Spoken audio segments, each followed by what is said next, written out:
Barkley is back with a vengeance. Charlie might have been a disaster at CNN, but once you get him away from that huge embarrassing failure, King, Charles Barkley is incredibly entertaining and absolutely ruthless. Speaking of King Gail, does anyone know how many copies of her woke illustrated swimsuit edition were sold? You know, it's strange.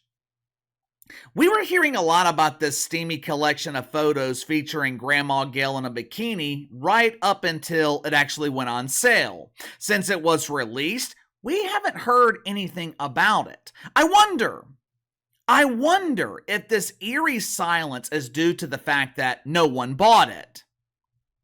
Anyway, Charles Barkley, he might have been a huge embarrassing failure at CNN, but he is absolutely brilliant when he is analyzing the WNBA dump.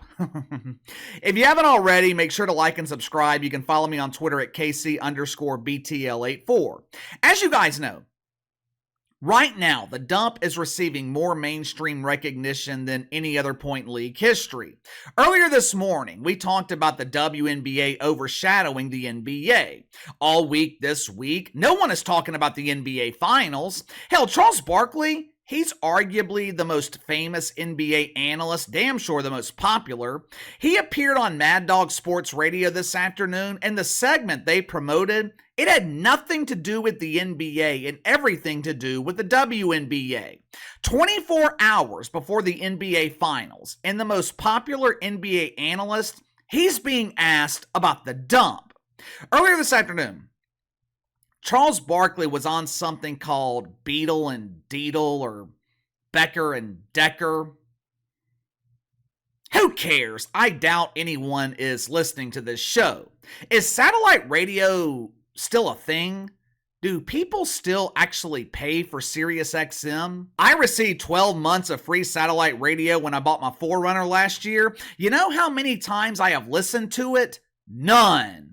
Charles Barkley, though, he was talking to Beetle and Deedle this afternoon, and they were talking about the attention the WNBA is receiving. For the first time in history, people are actually paying attention to dump diving. For decades, most people found this incredibly boring. I mean, there's only so many times you can watch the garbage truck extend its arms, dumping your trash into the back of the truck before it loses its entertainment value. There's only so many times you can see a 2-on-1 fast break ending with all three players clumsily colliding with each other and falling to the floor.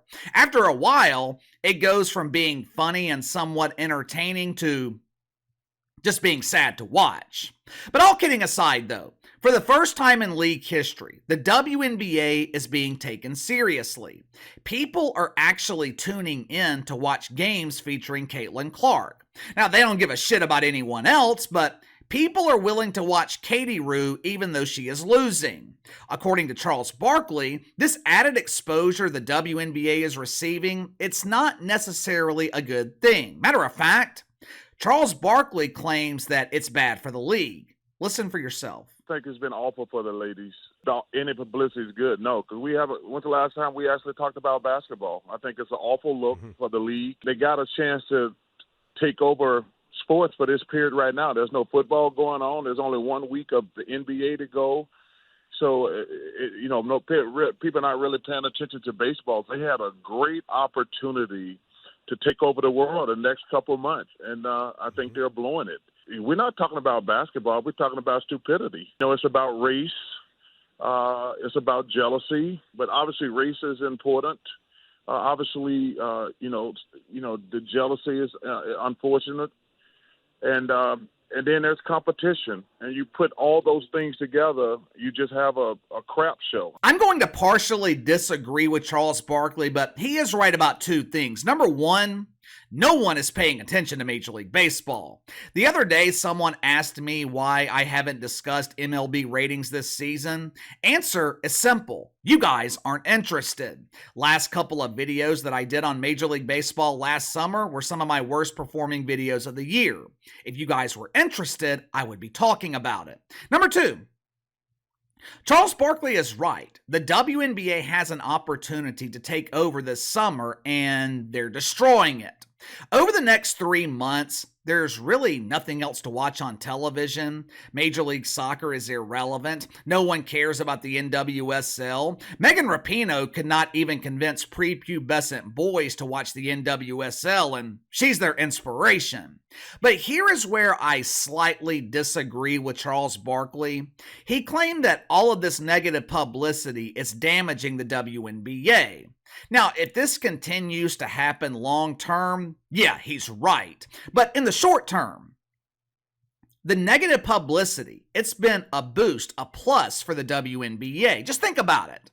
For 30 years, the WNBA has been trying to get noticed. They have tried gimmicks. They've tried collaborations with the NBA during All-Star Weekend. They have tried turning players like Bob Griner into superstars. Their pretend friends in the mainstream media. They have relentlessly promoted this league. The WNBA has the best basketball players in the world! Elite athleticism, bearded beauties, complimentary just for men with the purchase of dollar tickets. The WNBA is the best value in sports. The problem is, none of these promotional tactics worked. Before this season, most people had never given the WNBA a chance. You could have the greatest players in the world competing in the most exciting games, but if no one is watching, does it really matter? How many times have we heard former WNBA players described as legends? How can you be legendary if there was no one watching your career? So I slightly disagree with Charles Barkley. In the short term, I think the negative publicity has benefited the WNBA. Anything that brings more eyes to your product is a benefit to your league. But here's the problem. The only way they can benefit from this long term is if the WNBA actually delivers. And we all know they can't deliver. We have seen something similar to this before. For years in professional wrestling, WCW was viewed as a distant second to the WWF. During the mid-90s, WCW eclipsed the WWF in the ratings with their NWO storyline. For 12, maybe even 18 months, the storyline between Hulk Hogan and Sting carried the company. They never even had a match in those 12 to 18 months, but the story was captivating and they were building towards their biggest pay-per-view of the year. Like the WNBA right now, WCW literally had the audience in the palm of their hand. All they had to do was deliver. What did they do? They completely fucked it up. They botched the finish to the match. It could not have been more confusing. Coming out of the pay-per-view, fans were pissed off. A couple of years later, WCW out of business. There has never been more hype in the WNBA than what we are seeing right now. Off the court, the league has been interesting. Plenty of storylines. There is a rivalry between Caitlin Clark and damn near the entire league. There is plenty to build around, but can the WNBA deliver on the court? Because if you can't deliver on the court, everything else is meaningless. I have watched a couple of WNBA games this year. To put it politely, I'm not impressed. It's incredibly boring. Now, maybe there is an audience for substandard boring basketball, but I find it incredibly hard to watch. And to make matters worse, you have some players giving people reasons not to watch the league. How many of you guys have ever heard of Cameron Brink? Well, KC, is she the heiress to Brinks, the armored car service that delivers cash to banks? I don't know. Maybe. That could explain why she was drafted number 2 overall by the LA Sparkles. Maybe her family donates old trucks to the WNBA so they can use them as garbage trucks. Earlier today, though, Cam Brink, she sat down for an interview with something called Up Rocks. During the interview, Cam said that she was not going to rest until the WNBA is more iconic than it is now. Iconic? The WNBA? How can a league that has never had an icon be considered iconic? Cam also admitted that herself, as well as other young players in the league, and when she says other young players, I think she means Caitlin Clark, Cam admitted that she and Katie Rue were the beneficiaries of white privilege. I feel so guilty. We have added privileges because we're white and feminine. Guys are attracted to me over other players because I dress like a woman. It's so painful.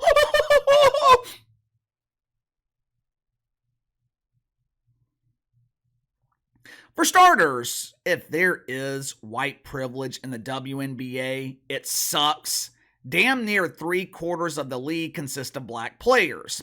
4 highest paid players in the WNBA, black players. And in terms of appearance, I don't think this is white privilege. I just think it's common sense. For most men, who do you think they are going to be attracted to?